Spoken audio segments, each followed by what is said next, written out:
They said her name with a kind of dread that hung in the air like smoke, as if speaking it aloud could draw her near. In the years after her death, mothers in Mexico whispered of her to their children, warning them that if they strayed into the streets after dark, Guadalupe Bejarano would find them, charm them with a smile, and lead them into a place from which they would never return. For many, she was no longer just a woman, but a specter of cruelty, half remembered as Mexico's first serial killer, half imagined as something far darker, a demon draped in human flesh. But once, long before her name became a curse, she was flesh and blood, a young girl who walked the dusty streets of colonial Mexico City, unnoticed, unseen, carrying within her the seeds of something monstrous. The story most often told begins not with her childhood, but with a discovery. It was the spring of 1798 when a group of laborers, clearing brush near the outskirts of Toluca, stumbled upon what looked at first like a discarded bundle of cloth. The smell hit them first, sweet and rotting, and when they pulled the fabric back, they recoiled, dropping their tools, crossing themselves.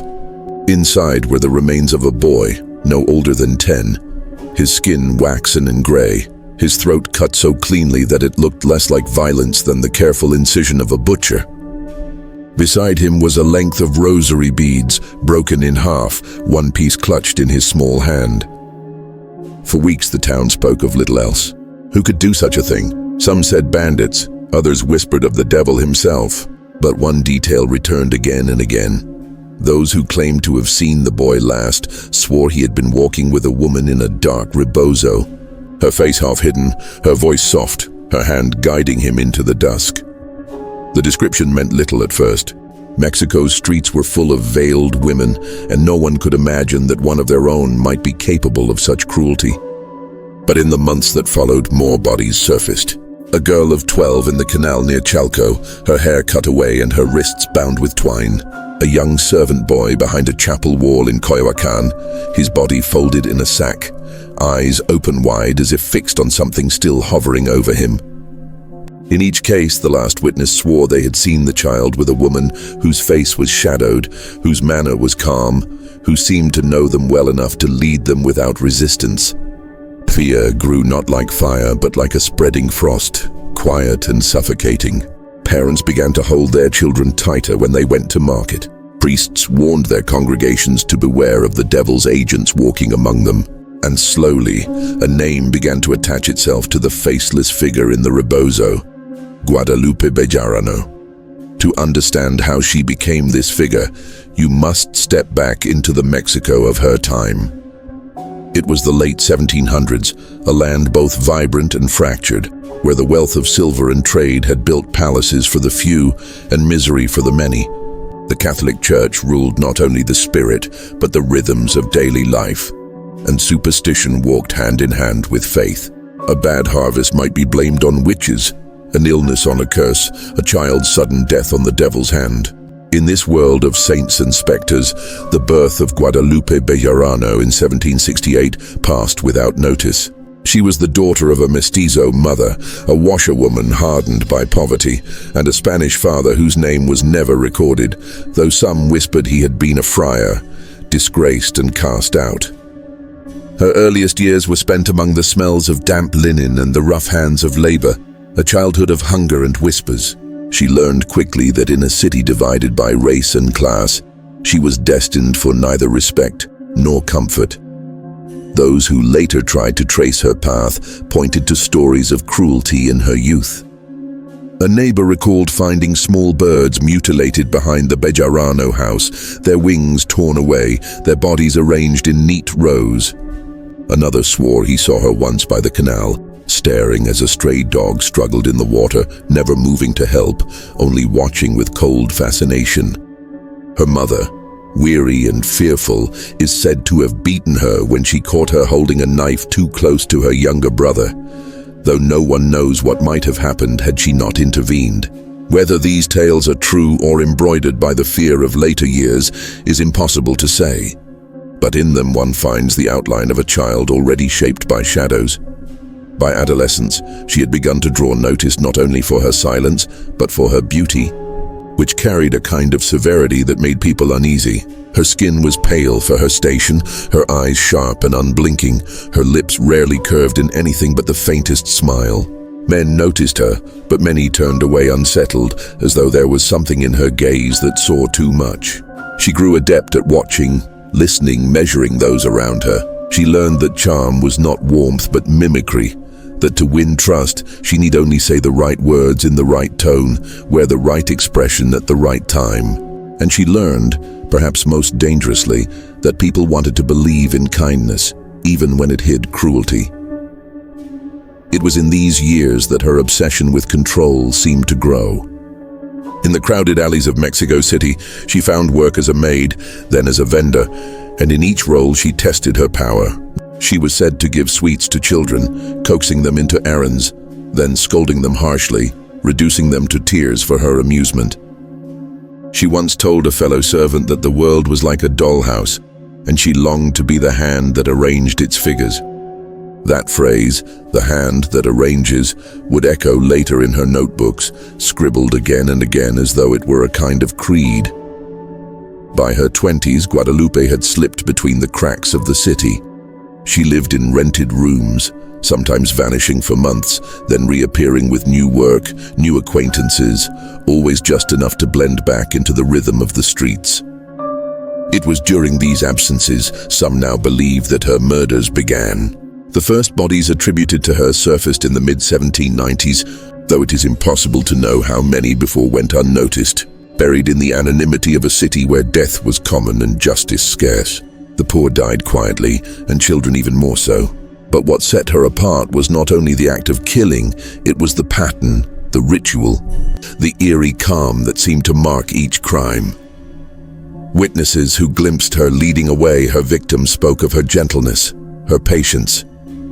She would place a hand on a child's shoulder, lean close as though confiding a secret, and the child would follow willingly, even eagerly. Some swore she carried a small wooden cross in her hand, which she used to reassure frightened parents. Others claimed she spoke of errands for the church, of helping a priest or gathering food for the poor. Always the same strategy, to weave herself into the fabric of faith and trust that defined the people's lives. Once the child was in her grasp, the rest was silence. The killings themselves, when discovered, bore a strange mixture of cruelty and precision. Some bodies bore marks of restraint, as though she had bound them to keep them still. Others were mutilated in ways that suggested not rage, but experimentation. Cuts that seemed deliberate, as though she were learning something from the act itself. A few were drained of blood, though whether by accident, ritual, or simple misfortune of discovery, no one could say. The church called her work satanic, the work of a woman possessed. Yet those who studied her later argued it was not the devil, but the cold logic of a predator, one who treated human life as a puzzle to be solved. By the time the authorities began to suspect her, Guadalupe Bejarano had already become something larger than a woman. In whispers, she was la mujer sin rostro, the faceless woman, because she always hid behind her rebozo. By 1799, the streets of Mexico City carried an undercurrent of fear that no sermon could ease. People moved more quickly at dusk. Doors barred earlier. Mothers clutched their children's hands until their knuckles turned white. The city had long been familiar with death, fevers, famine, accidents, but there was something different about this terror, something insidious. It was not illness that stalked the alleys, nor the hand of God, but a woman whose face few could describe, whose presence seemed ordinary until it was too late. Guadalupe Bejarano had woven herself into the fabric of life so seamlessly that she could stand among her neighbors in church, exchange words in the market, and no one would suspect the darkness that lingered beneath her calm. What unsettled people most was her method.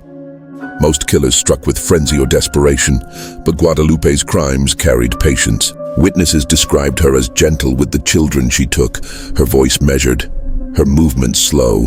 The victims were not dragged screaming, but followed willingly, sometimes even cheerfully. One story told of a girl named Inez, taken after Mass at a small parish.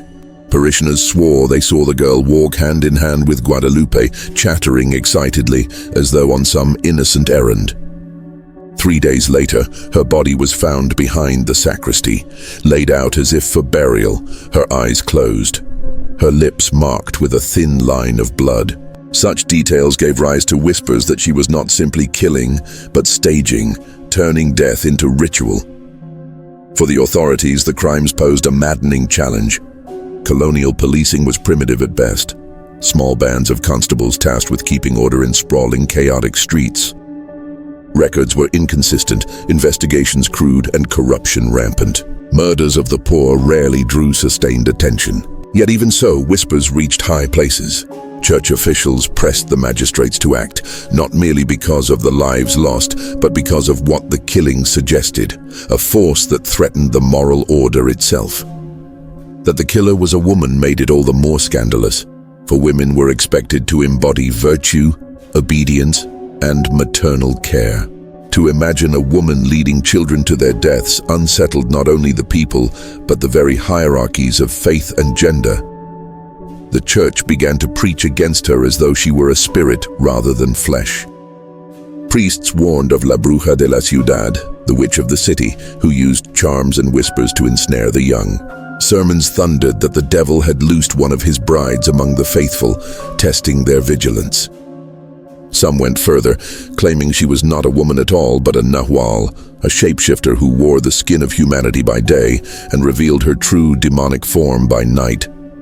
Such tales spread faster than official decrees, for people preferred explanations that matched their fears. And Guadalupe herself seemed to encourage this.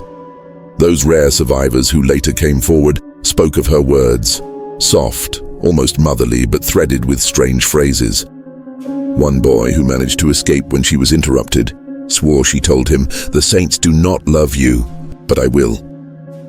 Another claimed she spoke of arranging the world, of placing each soul where it belonged, like pieces in a grand design. To a child, these words were confusing, but to the parents who heard them retold, they were chilling. It suggested not only cruelty but belief, a kind of twisted conviction that gave her actions meaning. The killings grew bolder. Bodies were no longer hidden far from the city but left closer to home, sometimes in places of reverence. In one case, a boy was found inside a confessional, his small hands folded as if in prayer, his throat a red smile. In another, a girl was discovered in a public fountain, her body arranged as if she was sleeping beneath the water's surface. These displays inflamed the public imagination. It was as though she wanted to be seen, wanted her presence to haunt the spaces that once offered safety. To step into a church, to send a child to fetch water, to walk past the canals, everywhere she could be imagined. Folklore grew around her as quickly as the fear. Mothers told stories of hearing her footsteps behind them, soft and measured, though no one was there when they turned. Children whispered that if you met her gaze, you would forget your own name and follow her into the shadows. In markets, vendors swore they saw her eyes watching from beneath her rebozo, though when they looked again, it was only another woman, another shadow. And always the stories ended the same way. The child was gone, the parents left with silence. What made Guadalupe so difficult to catch was not only her cunning but the world she moved through. Colonial Mexico was a city of contrasts, grand plazas and crumbling alleys, convents and gambling dens, processions of saints and processions of the condemned. It was a place where anonymity thrived. Among the poor, people vanished every day, swept away by hunger, disease, or the cruelty of those who owned them. To the authorities, one missing child among thousands was barely a flicker. But to the families, to the neighborhoods where her shadow fell, Guadalupe was a storm. By 1801, the count of her victims, if the rumors were accurate, numbered in the dozens. Yet official records remained scant. Some constables claimed to have pursued leads, but their efforts often ended in silence or dead ends. Others were bribed into looking away or simply lacked the resources to investigate further. It is said that one magistrate grew so frustrated that he declared aloud, "This woman is no woman. She is a phantom. We cannot arrest a ghost." Such words, meant in exasperation, only deepened the sense of dread. If even the law could not grasp her, then what hope did the people have? It was during these years that her reputation began to shift from a murderer to something more mythic. Stories spread that she did not age, that her face beneath the rebozo was the same as it had been 20 years before. Others claimed she could walk through walls, vanish into smoke, or appear in two places at once. These were fantasies, of course, but they carried a symbolic truth. Her ability to evade capture, to remain hidden even when everyone swore they had seen her. The woman became the legend, and the legend fed the woman, granting her the power of invisibility through disbelief. Yet beneath the myth was a chillingly human figure. In later documents, fragments of her life surfaced, lodgings where she stayed, debts she left unpaid, employers who described her as quiet, dutiful, unremarkable. That ordinariness may have been her greatest disguise. She knew how to disappear, not by vanishing, but by blending in, by becoming the face no one remembered. And when she chose her prey, it was with the precision of someone who had studied the world around her, who knew the weaknesses of a society. The turning point in Guadalupe Bejarano's story came not from the strength of the law, nor the wisdom of priests, but from something far more ordinary: carelessness. For years, her cunning had rested on restraint, on patience, on choosing her victims when no one of influence would demand answers. But after the murder of Don Fernando Villaseñor's son, she had crossed a line she could not retreat from. The city burned with suspicion. Doors that once opened at a knock now stayed shut. Mothers who once trusted familiar faces began to eye even their neighbors with dread. And Guadalupe herself, perhaps emboldened by years of impunity, grew reckless. It is said she was recognized in the spring of 1803, not by a soldier, nor by a magistrate, but by a beggar woman who had seen her often in the poorer barrios. The woman claimed she recognized Guadalupe's walk, slow and deliberate, the same walk she had seen leading children away countless times before. Whether true or embellished, the story spread quickly, and soon constables had a name, a face, and a trail to follow. Guadalupe was taken in a cramped lodging house near La Merced, where she had been living under yet another assumed name. She did not resist when the guards broke in. In fact, according to one witness, she simply looked up from the chair where she sat and said, "You are late. I have been waiting." From the very first moments of her arrest, she unsettled those around her. The guards who led her to the tribunal later confessed they felt uneasy in her presence, though she made no attempt to fight or flee. She spoke calmly, politely, even smiling at times, as though the chains around her wrists were no more than jewelry. One constable swore she whispered to him on the way, "Do not be afraid. I will put the world back the way it belongs." He claimed her eyes, dark beneath the shadow of her shawl, were not those of a mortal woman, but of something endless. Such testimony, of course, was dismissed as hysteria, yet it spread, and with each retelling her legend grew. The trial that followed was a spectacle. Crowds gathered daily outside the courthouse, eager for any glimpse of the woman whose name had become a curse. Vendors sold pamphlets describing her supposed sorceries, while preachers thundered against her from the pulpits. To many, she was already guilty, not merely of murder but of heresy, witchcraft, and consorting with the devil. But the magistrates demanded evidence, and so witnesses were brought forward. One by one, families came to testify. Mothers wept as they described their children vanishing after encounters with a woman in a rebozo. Fathers clenched their fists as they recalled the bodies returned to them, mutilated or posed like saints. A few survivors, trembling and pale, recounted her voice, the lull of it, the strange promises she whispered. The consistency of their accounts painted a portrait too vivid to dismiss. Yet Guadalupe herself never flinched. She listened as though the words were not accusations, but stories she already knew by heart. When asked to respond, she would say little more than, "They came willingly. I gave them peace." The most damning evidence came not from the mouths of witnesses, but from her own belongings. In the small room where she had been arrested, investigators uncovered a collection of objects that chilled even the most hardened among them. Scraps of cloth torn from children's garments, locks of hair tied with twine, crude drawings of human figures arranged in patterns, each marked with symbols no one recognized. Among these was a notebook, its pages filled with dense writing in her own hand. The text spoke not of madness but of design.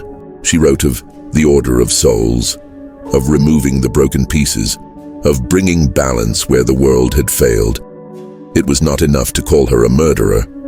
To read her words was to glimpse a mind that believed itself ordained, carrying out a purpose higher than law or mercy. This discovery horrified the court but fascinated the clergy. Some argued it was proof she was possessed, her hand guided by infernal forces. Others believed she had created her own dark creed, a religion twisted from fragments of Catholicism and personal delusion. Whatever the truth, the notebook transformed her trial into more than a matter of murder. It became a battle for the soul of Mexico itself. Outside, the city pulsed with hysteria. Parents clutched their children tightly as they passed the courthouse. Women wore crosses pinned to their blouses, men carried rosaries in their pockets. The markets buzzed with rumors that she could curse those who spoke her name, that her mere glance could kill. Some swore they had seen her shadow on the walls of their homes at night, even though she sat chained in a cell. The line between reality and legend blurred until they were inseparable. Through it all, Guadalupe remained unnervingly calm. When asked why she had killed, she answered, "I did not kill, I corrected." When pressed to explain, she only smiled, as if sharing a secret too vast for words. Witnesses described moments when she would lift her eyes to the gallery, locking her gaze on someone in the crowd. Those who met it claimed they felt dizzy, as if their very will had been bent. Some fainted outright. Such incidents only deepened the conviction that she was more than human. The verdict was never truly in question.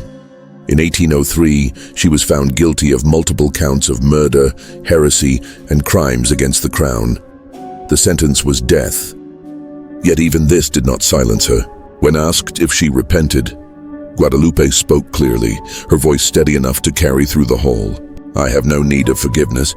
I have done God's work, though you are too blind to see it. My hand is the hand that places order. When I am gone, the world will unravel, and you will beg for me to return." Her words were recorded by scribes, repeated by witnesses, and carried into every corner of the city. Her execution was staged as a public spectacle, meant not only to punish, but to purge. On the morning of her death, thousands crowded the plaza, jostling for space to witness the fall of the woman they called La Bruja de la Ciudad. Some shouted curses, others prayed aloud. Many clutched their children, as if showing them the face of evil might protect them from it. Guadalupe was led to the scaffold dressed in a plain white gown, her rebozo removed to reveal a face that was, by all accounts, unremarkable. Neither monstrous nor angelic, simply human. That ordinariness unsettled many, for it denied them the comfort of imagining a creature apart from themselves. As the executioner bound her hands, she looked out over the crowd and smiled. Witnesses swore she spoke, though her voice carried only to those nearest. "I will not leave. I will walk with you always." Moments later, the trapdoor fell and her body jerked into stillness. The crowd erupted, not in relief, but in a strange silence, as though waiting for something more. Some swore they saw her eyes move, others that her lips twitched with a final smile. The executioner insisted she was dead, but the people left unsettled, whispering that no rope could hold her spirit. In the years that followed, the memory of Guadalupe Bejarano refused to fade. Her name lingered in stories told to children, in whispers exchanged by mothers at dusk, in sermons that warned of the devil's hand. Some claimed her ghost walked the streets of Mexico City, appearing at corners where children gathered. Others said she haunted the canals, her reflection seen in the water long after her death. There were even reports, always hushed, always denied, that children continued to vanish in the years after, their disappearances attributed to La Otra. The authorities dismissed such tales as hysteria, but the people knew otherwise. And so she became more than a woman, more than a killer. She became a wound in the fabric of Mexico, a figure who blurred the line between human cruelty and supernatural dread. For some, she was a cautionary tale of what happens when society ignores the powerless. For her earliest victims had been the forgotten children of the poor. For others, She was a demon in human form, proof that evil could wear the most ordinary face. But for those who still whispered her name in secret, she was something darker still, a reminder that death could come not with violence, but with a gentle hand and a soft voice promising peace. Even now, more than 2 centuries later, the story of Guadalupe Bejarano lingers. In shadowed alleyways, in old churches where the air feels too cold, in the nightmares of those who study her case, she remains. Mexico's first serial killer, yes, but also something more. A woman who played God with the lives of innocents, and whose shadow has never truly lifted from the city she haunted. When Guadalupe Bejarano's body was finally taken down from the gallows, the silence of the crowd lingered like a fog that refused to lift. The officials had expected shouts of relief, maybe even cheers, but instead, the people left in uneasy quiet, muttering prayers as though the act they had just witnessed had failed to cleanse what they had hoped it would. In the following days, priests were summoned to bless the plaza, to burn incense and to sprinkle holy water in the place where her shadow had hung. Yet still, unease clung to Mexico City like a sickness in the air. Her corpse was buried without ceremony in a potter's field on the edge of town, a nameless grave among criminals and paupers. But the grave did not remain nameless for long. Within weeks, candles began appearing at night on the mound of earth where she lay. Small, flickering flames left by those who feared her, or those who revered her. No one admitted to lighting them, but the glow was seen from the road, steady and constant. When officials ordered the candles removed, more appeared the next night. To some, she was not a murderer to be despised, but a figure of dark power, a woman who had crossed into the realm of the supernatural and deserved acknowledgement. If not respect, the stories began almost immediately. A woman walking home from market swore she saw Guadalupe's figure standing in the shadows, her shawl pulled over her head, her face obscured.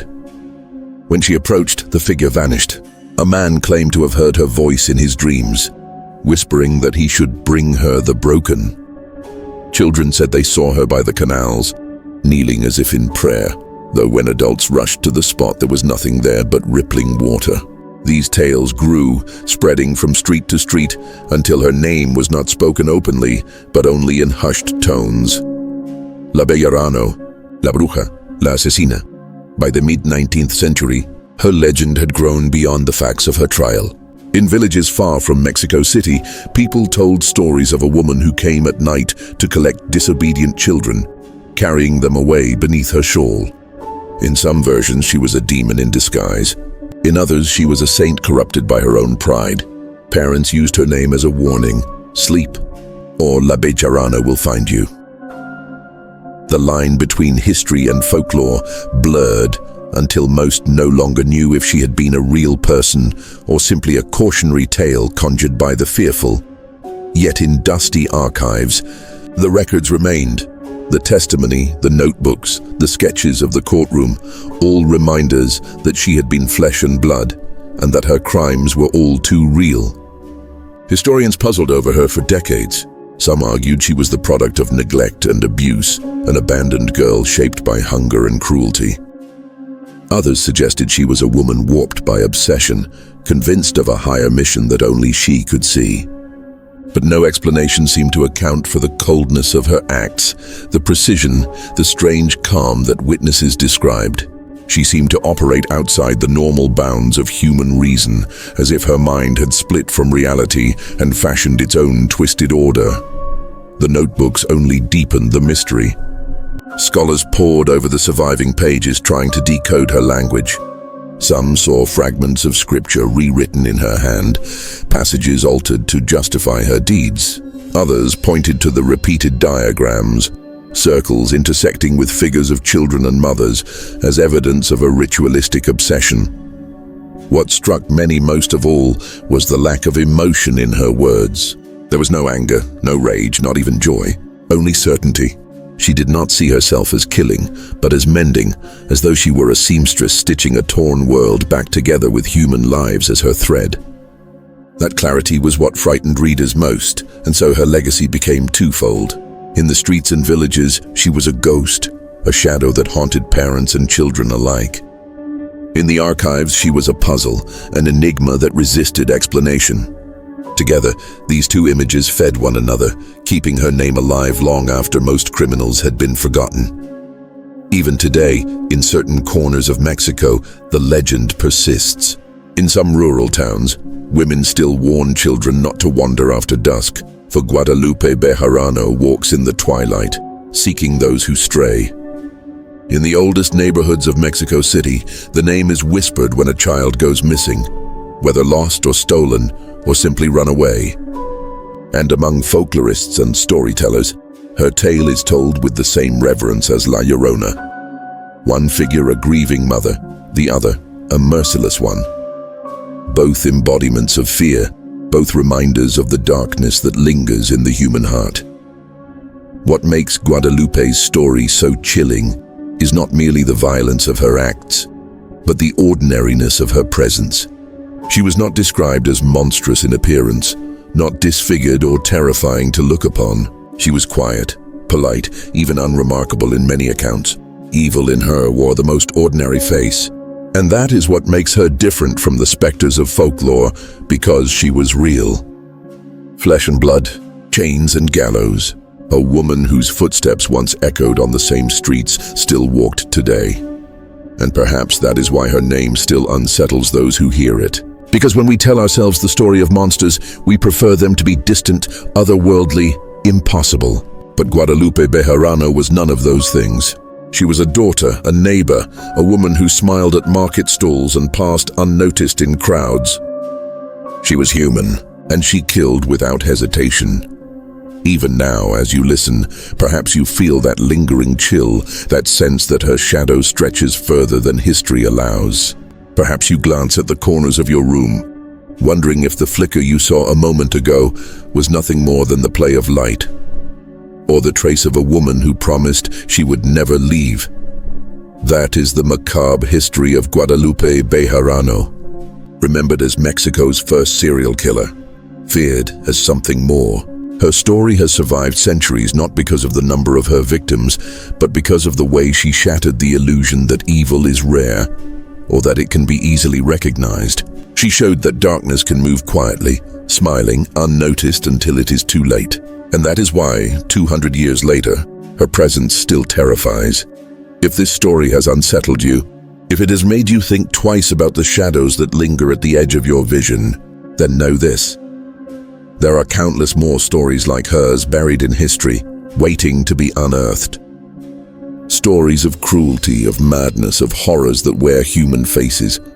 If you want to hear them, if you dare to keep walking deeper into the dark corners of the past with us, then do not forget to subscribe to this channel. Share this story with others who think they are not afraid, and leave a comment telling us what disturbed you most about Guadalupe Bejarano. And of course, like this video, if you want more tales that remind us that sometimes the most terrifying monsters are not legends at all, but people who once walked among us.